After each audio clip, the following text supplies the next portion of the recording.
What would you have done if you discovered your stepdad was secretly hiding money and planning to betray your family? I never thought the day would come when I'd stand in my own bedroom and feel like a stranger in it. The walls were the same pale pink I painted when I was 12, the windows still framed by the curtains I'd begged my mom for, but everything else was different. My bed was gone, replaced by someone else's. My desk, my posters, my books, all of it had vanished as if I'd never existed. And the worst part? It wasn't some accident or mistake. My stepdad had done this. He moved his new family into my space, into my room, without even asking me. I stood there, frozen in the doorway, watching boxes piled high, clothes strewn across the floor, toys scattered like landmines. They were laughing in the living room while I tried to process the fact that my whole life had just been erased. I wanted to scream, to tear everything down, but my voice caught in my throat. Instead, my eyes drifted toward the closet. Something about it pulled me in. The door was slightly ajar, as if inviting me to look inside. My heart pounded in my chest, and for a moment, I forgot to breathe. When I pulled the closet door open, I didn't find my clothes or the little showbox where I kept my journals. What I saw inside stopped me cold. My stepdad had hidden something that would change everything I thought I knew about him. To understand why that moment in the closet shook me so deeply, you need to know how I got here. My mom married my stepdad 2 years ago. At first, he seemed fine. He smiled a lot, brought flowers, and acted like the perfect gentleman. I wanted to believe he was good for her, especially after everything she'd gone through with my dad's passing. I tried to be supportive, even though something about him always felt off, like he was playing a role. The first few months were okay. He'd buy me little gifts, ask about school, and pretend to care. But once the wedding glow faded, the real him came out. He was strict, controlling, and always made me feel like I was in his way.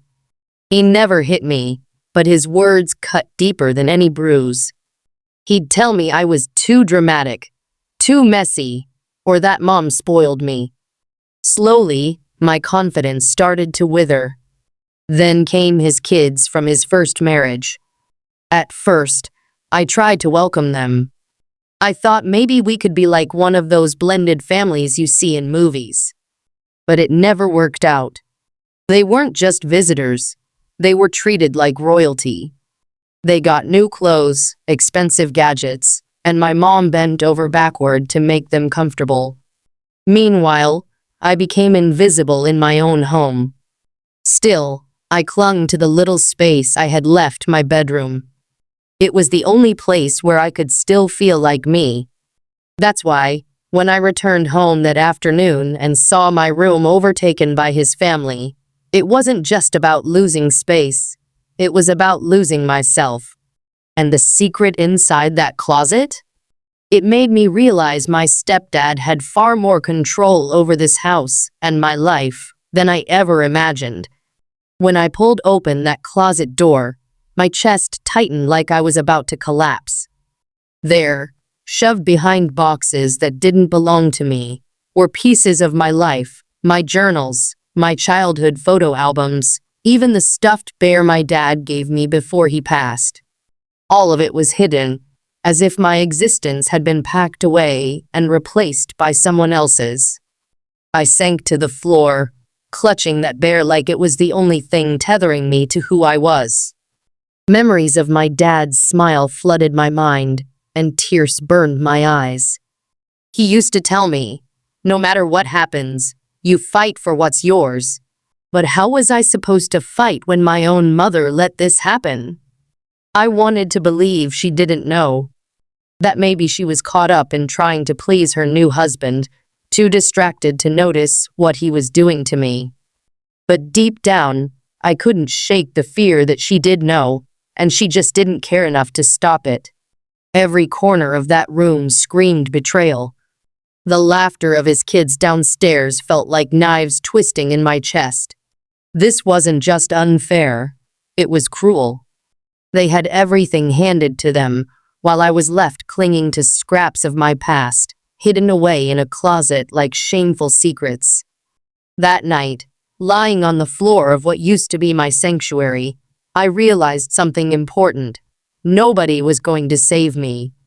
If I wanted justice, if I wanted to reclaim my life, I would have to find the strength to take it back myself. The next few weeks were a nightmare. My stepdad didn't just take my room, he took over everything. His kids strutted around the house like they owned it, blasting music, eating whatever they wanted, and leaving messes everywhere. When I complained, he smirked and said, "You should learn to share." But it wasn't sharing, it was erasure. My bed was gone, my walls repainted, and my belongings shoved into boxes I wasn't even allowed to touch. I ended up sleeping on the couch, listening to their laughter echoing upstairs where my room used to be. Every morning, I woke up to see them walking out of the space that had once been mine, wearing smug smiles like they knew exactly what they'd stolen from me.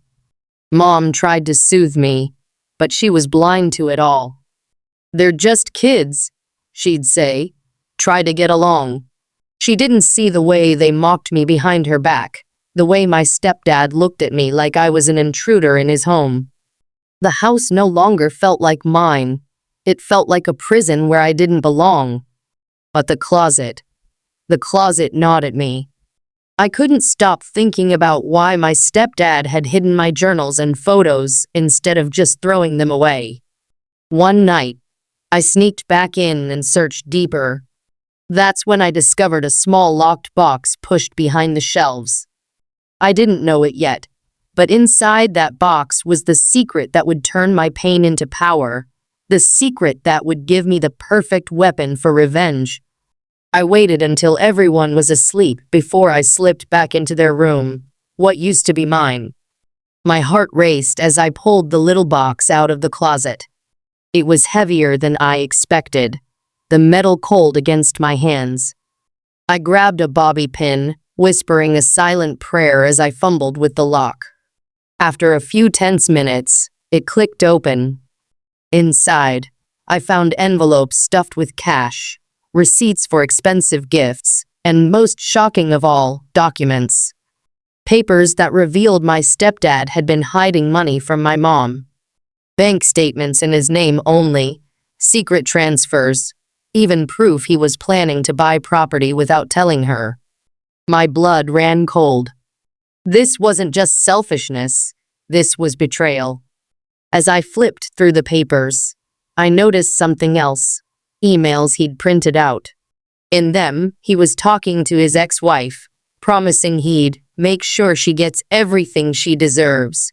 He wasn't just moving his kids into our home, he was setting up a safety net for himself, draining my mom's savings while preparing to walk away.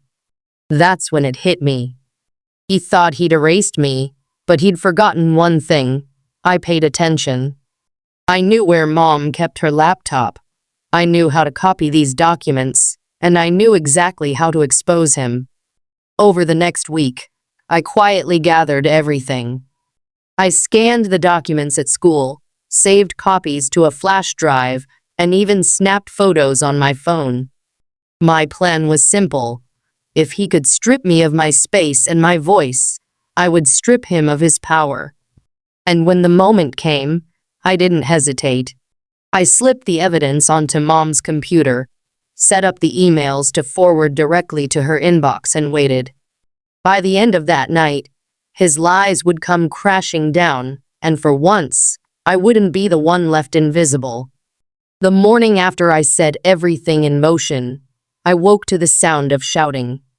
My heart pounded as I crept down the hallway. Mom was in the kitchen, clutching the papers I'd planted on her laptop, her face pale with shock. My stepdad stood frozen, his voice breaking as he tried to spin excuses, but the truth was undeniable. The emails, the bank statements, the hidden money, everything was laid bare. For the first time in months, Mom looked at him the way I always had, with suspicion, with anger, with betrayal. "How could you do this to us?" she demanded. His kids stood nearby, confused and silent, no longer smirking. The mask he had worn so carefully had finally cracked, and everyone could see him for who he really was. By the end of the week, he was gone. His things were packed, his kids with him, and the house was quiet again. Mom apologized through tears, saying she should have listened, that she should have protected me. For once, I believed her. She held me close and promised that this was our home, not his. When I walked back into my room, it was empty, waiting for me to make it mine again. I set my journals back on the shelf, hung my posters, and placed the bear my dad gave me on the bed. It felt like reclaiming a piece of my soul. I had been erased, silenced, and pushed aside. But in the end, I wasn't the victim. I was the one who turned the tables. My stepdad thought he had all the power, but he underestimated me. And now? I finally had my room back, my life back, and most importantly, my voice.